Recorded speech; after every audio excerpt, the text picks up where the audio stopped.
उस समय 2006 में, और 4.9 लाख वक्फ प्रॉपर्टी जो रजिस्टर्ड वक्फ प्रॉपर्टी है, उनका टोटल इनकम सिर्फ 163 करोड़ पर एनम था, 160 करोड़।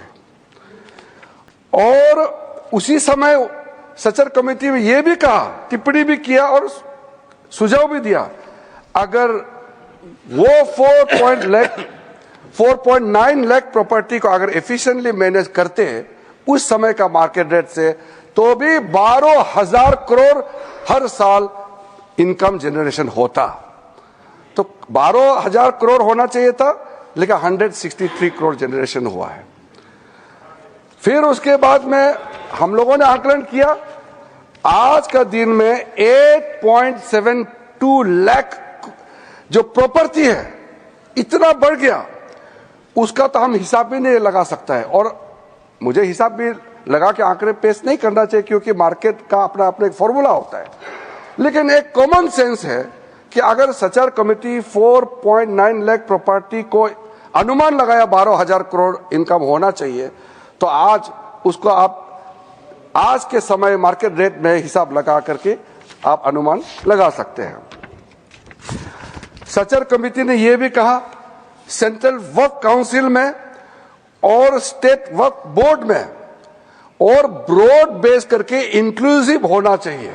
ये बंद कमरे में कुछ लोग बैठा है ऐसा लग रहा है, इसको खोलना चाहिए, ब्रॉड बेस करना चाहिए।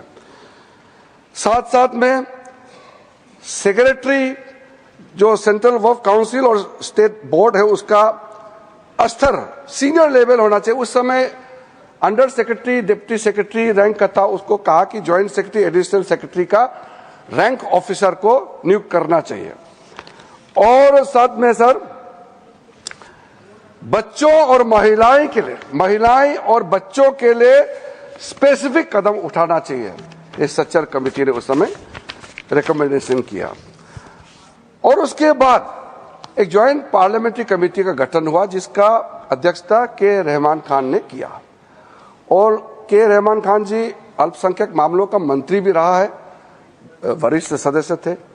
उन्होंने फिर पूरे ऑल पार्टी का सदस्य का एक जेपीसी हेड किया, उसमें कई मुद्दे उन्होंने रखे हैं और रेकमेंड किए हैं। मैं मेन वाला को यहां पॉइंट आउट करना चाहता हूं।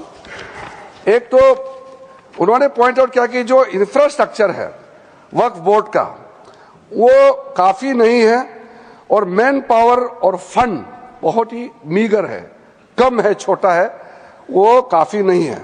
दूसरा कहा कि ऐसा लगता है कि सारा जो झंझट है वो मुतावली पे केंद्रित है। मुतावली को कैसे अपॉइंट करना चाहिए, कैसे हटाना चाहिए, सारा विषय वही केंद्रित है। इसको भी पॉइंट आउट किया है।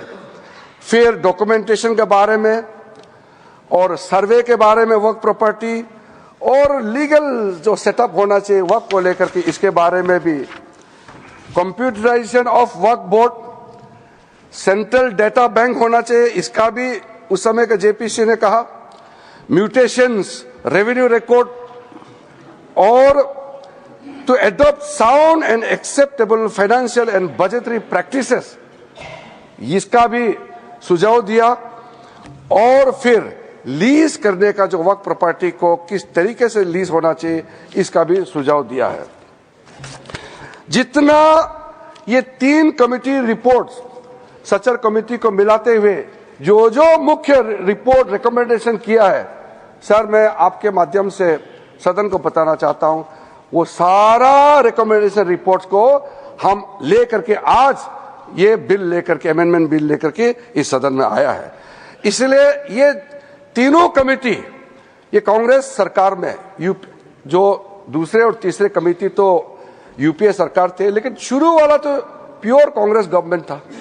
तो मैं मुख्य रूप से कांग्रेस पार्टी को और उसके जो सहयोगी दल है, मैं अपील करना चाहता हूं कि आज जो बड़ा कदम माननीय प्रधानमंत्री जी के नेतृत्व में हमने ये 2025 का वक्फ संशोधन बिल लेके आया है, तो आपका ही सोच विचार को आप जो पूरा नहीं कर पाया, उसको पूरा करने का हिम्मत नरेंद्र मोदी जी सरकार ने लेके आया है, तो आप जरूर समर्थन करना चाहिए। आदरणीय अध्यक्ष महोदय जी, कई लोगों का हमने स्टेटमेंट सुना है, टेलीविजन में भी और कल दूसरे सदन में भी। ये कोई नया कदम तो हम नहीं उठा रहे हैं, इतिहास सबका मालूम है। संक्षेप में 1894 में जो प्रिवी काउंसिल ने वक्फ अल औलाद, जो बच्चों के लिए वक्फ क्रिएट करते हैं, उसको इनवैलिडेट करने के लिए एक ऑर्डर पास किया था, जो बाद में जाके बड़ा विषय बना। मुसलमानों का बड़ा दल गया, अपील किया ब्रिटिश हुकूमत के साथ, तब जाकर के 1913 में द मुसलमान वक्फ वैलिडेशन एक्ट को पहले बार औपचारिक तौर पर कानून के रूप में इस देश में शुरू हुआ। फिर 1923 में मुसलमान वक्फ एक्ट पास किया गया, जो केंद्रित किया है अकाउंटिंग और ट्रांसपेरेंसी को लेकर के। फिर मुसलमान वक्फ वैलिडेटिंग एक्ट 1930 पास हुआ, जो है reinforcing the legal validity of family awqaf. इस तरीके से शुरुआत हुआ। फिर हमारा देश आजाद हुई। उसके बाद 1954 में वक्फ एक्ट पारित हुआ, जिसमें स्टेट वक्फ बोर्ड्स का गठन का प्रावधान वहां से शुरू हुआ। फिर उसके बाद में 1959, 1964, 1969 और 1984 में वक्फ एक्ट 1954 को फिर से संशोधित करके यहां से पास हुआ, और 1995 में सबसे ब्रॉड बेस बिल फाइनली जो आया, जिसको आज हम अमेंडमेंट कर रहे हैं, जिसमें ट्राइब्यूनल गठन का प्रावधान रखा गया। सेंट्रल वक्फ काउंसिल, जो आज के दिन में मैं उसका अध्यक्ष के रूप में काम कर हुआ। फिर जो वक्फ जिसका इनकम 5 लाख से ज्यादा है, उसमें एग्जीक्यूटिव ऑफिसर अपॉइंट होना चाहिए, यह प्रावधान शुरू हुआ है। अध्यक्ष महोदय जी, ये जब चल रहा था, समस्या तो है, सबको मालूम है, और कमेटी का रिपोर्ट का भी मैंने जिक्र किया, लेकिन ऐसा क्या हुआ जो हमको ये एक मेजर अमेंडमेंट आज लेके आना पड़ा। 2013 में यूपीए सरकार था और चुनाव सर पे था, चुनाव आने वाला था। उसमें यूपीए सरकार ने कदम उठाया कि कुछ बदलाव लाना चाहिए। उस समय सर यूपीए सरकार ने जो चेंजेस लाया है, उसको मैं थोड़ा सा कंपेयर करके बताना चाहता हूं। उस समय भी जेपीसी गठन हुआ, आज भी जेपीसी बनी है। फर्क क्या है सर? उस समय का सेलेक्ट कमेटी में 13 मेंबर थे और इस बार के जेपीसी में 31 मेंबर्स। उस समय का सेलेक्ट कमेटी का टोटल सीटिंग हुआ 22 बार, इस बार का जेपीसी का टोटल सीटिंग हुआ है 36। उस समय total delegation organisation stakeholder जो सेलेक्ट कमेटी के सामने में पेशकश हुआ 18 और इस बार 284। उस समय 14 राज्य और केंद्र शासित प्रदेशों से चर्चा हुई, इस बार 25 state board, state government, 5 minority commission और कई विधायक एमपी, तो उसका हिसाब ही नहीं है। टोटल मेमोरेंडम रिसीव किया उस समय 32 और इस बार का तो मैंने पहले बता दिया 97,27,772 प्लस अनौपचारिक रूप से हमारा मंत्रालय में भी लाखों की संख्या में हमने रिसीव किया है। उस समय का सेलेक्ट कमेटी कहां विजिट किया? ले, जम्मू, श्रीनगर।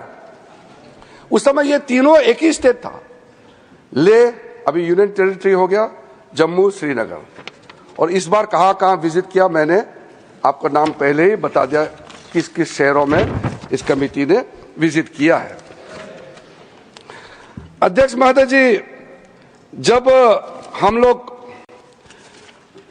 महत्वपूर्ण बिल पर चर्चा कर रहे थे, थोड़ा सा बैकग्राउंड संदर्भ को भी रखते हुए मैं बात को रखना चाहता हूं।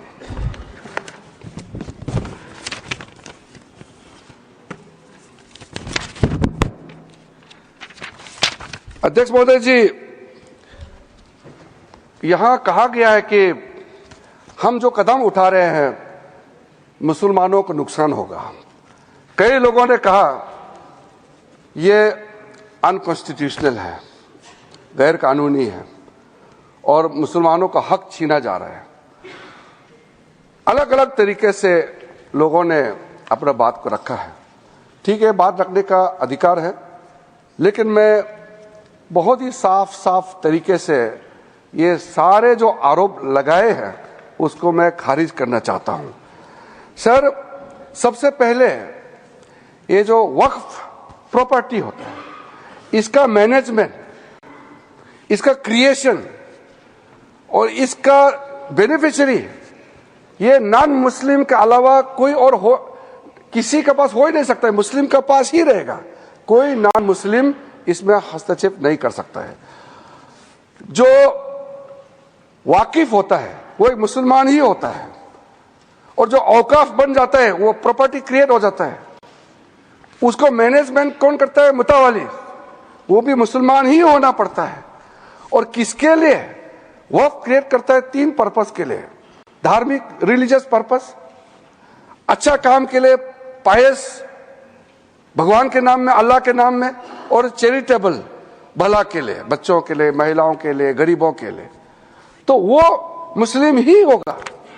तो यहां ये सवाल ही नहीं उठता है कि नॉन मुस्लिम, मुस्लिम धार्मिक भावना और धार्मिक व्यवस्था या वे किसी भी तरीके से मुस्लिम प्रॉपर्टी में, मैनेजमेंट में नॉन मुस्लिम हस्तक्षेप कर रहा है, ये सवाल ही नहीं उठता है। तो इसलिए मैं बहुत क्लियर करना चाहता हूं, ताकि हमारा जब डिबेट का जब सिलसिला शुरू होगा तो सुझाव हमको चाहिए कि वक्फ मैनेजमेंट में, प्रॉपर्टी मैनेजमेंट में वक्फ बोर्ड को और ताकत बनाने में क्या क्या और काम करना चाहिए, ये सुझाव हमारे माननीय सदस्यों से मिल सके। जो इंसान, जो मुसलमान अपना प्रॉपर्टी को ट्रस्ट के माध्यम से अगर चलाना चाहता है वो चला सकता है, उसके लिए कोई बंधन नहीं है। वक्फ एक्ट के अंदर में ये पूरा छूट दिया गया है। अगर आप वक्फ बोर्ड के माध्यम से चलाना चाहते हैं, आपको पूरा इसके लिए इजाजत है। तो चैरिटी कमिश्नर जितना ट्रस्ट प्रॉपर्टीज को देखते हैं, निगरानी करते हैं, व्यवस्था को चेक करता है, उसी प्रकार से वक्फ बोर्ड जो है वक्फ प्रॉपर्टी को सही तरीके से चला रहा है कि नहीं, ये निगरानी करने के लिए वक्फ बोर्ड बनाया गया है। वो वक्फ प्रॉपर्टी को चलाने के लिए नहीं है। इसलिए ये बात को हम बहुत ही अच्छे तरीके से अगर समझ लेंगे तो बाद में हमारा चर्चा का स्तर भी वो ज्यादा अच्छा रहेगा। हमने सर जो प्रावधान किया है, बेसिकली ट्रांसपेरेंसी को, अकाउंटेबिलिटी को, एफिशिएंसी को, ये 3 बड़ा पैमाना है। जवाबदेही तो होना चाहिए, क्षमता होना चाहिए, पारदर्शिता होना चाहिए। तो ये 3 जो व्यवस्था है, ये हमारा पूरा एक्सरसाइज जो है इस पे केंद्रित होता है। आर्टिकल 25, 26, 30 का हवाला देकर के कई बार लोगों ने हमारा खिलाफ, इस बिल का खिलाफ, इस प्रस्तावना के खिलाफ में लोगों ने कहना शुरू किया है। तो मैं आज जरूर इसका जवाब देना चाहता हूं कि हम किसी का धार्मिक भावना को चोट पहुंचाने के लिए नहीं है। एक मुसलमान वक्फ क्रिएट कर सकता है। अब सबसे जो छोटा आप जो क्रिएट करता है फितरा, सबसे छोटा सर, वो हर मुसलमान, गरीब से गरीब मुसलमान भी क्रिएट करता है। ज़कात आप क्रिएट करते हैं, आप देते हैं, दान देते हैं, उसमें कोई किसी को अधिकार ही नहीं है पूछने का कि हिसाब किताब कैसे किया है। ये आपका अंदर का बात है, आपका फेथ है, इसमें हम हस्तक्षेप कैसे कर सकते हैं। इसलिए बिल्कुल ये बात आप बिल्कुल मत बोलिएगा अपना बात रखते समय कि सरकार या कोई गैर मुसलमान के जो कामकाज में, उसका तौर तरीके में हस्तक्षेप कर रहा है, ये मत बोलिएगा। वैसे तो कोर्ट केसेस बहुत है, मैंने दूसरे सदन में भी कोर्ट करके बताया, यहां मैं फिर से इसको दोहराना चाहता हूं ताकि कोर्ट ने क्या रूलिंग दिया है वो भी क्लियर हो जाए। सैयद फजल पुकाया तंगाल वर्सेस यूनियन ऑफ इंडिया में केरला हाईकोर्ट ने जो ऑब्जर्वेशन और ऑर्डर पास किया, उसमें कहा गया है, I quote, the Waqf board is a statutory body, pure and simple.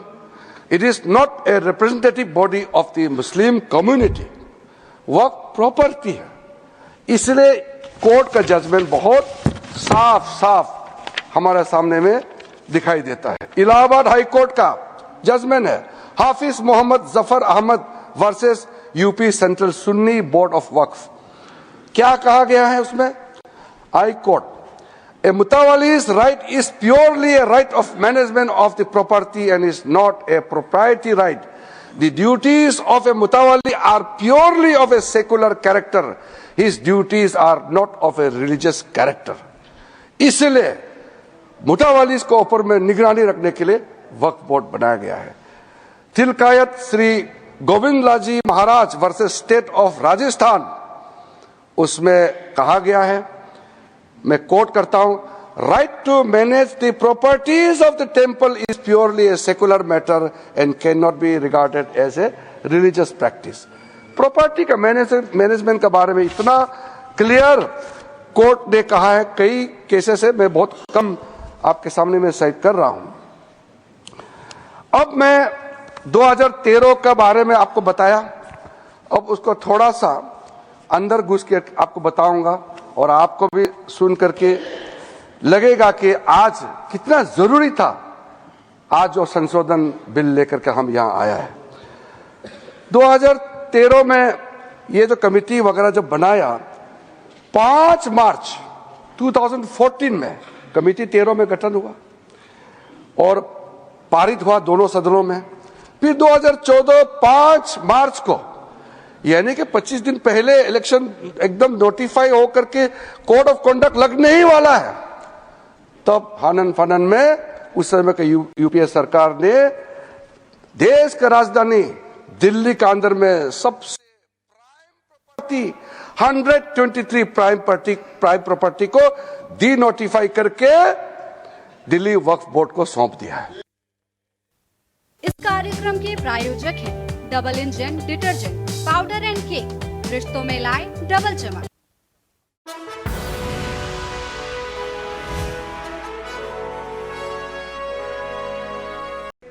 वक्फ का जो प्रावधान है, वक्फ एक्ट का जो प्रावधान है, बाकी देश में जितना कानून बनाया है उसको ऊपर में ये ओवरराइडिंग इफेक्ट होगा, ऐसा प्रावधान रखा.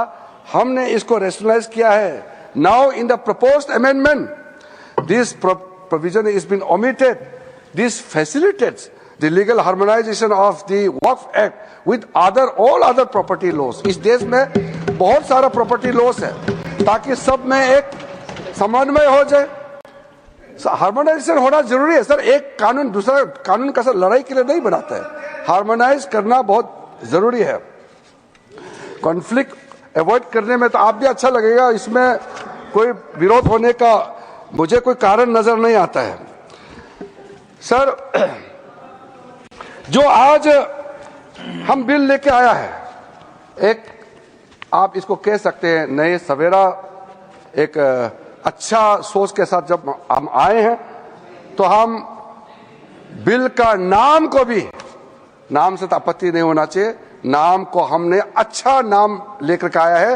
अब ये नया बिल का नाम होगा, इस एक्ट का नाम हो जाएगा उम्मीद. सर, उम्मीद नाम. अब उम्मीद से तो आपका कोई एतराज तो नहीं होना चाहिए. अब उम्मीद रखने का पीछे कारण है डेवलपमेंट. अब सर इसमें यूनिफाइड हम कहां से शुरू किया, पूरा जो व्यवस्था है उसको हमने यूनिफाई किया है. कलेक्टर का रोल से लेकर के सर्वे, रजिस्ट्रेशन, म्यूटेशन, इंक्रोचमेंट और जितना भी जो मैटर है उसको अब पारदर्शिता के साथ जब हमने यूनिफाइड एफर्ट डाला है to overcome the issues which were pending for such a long time, तो इसको हमने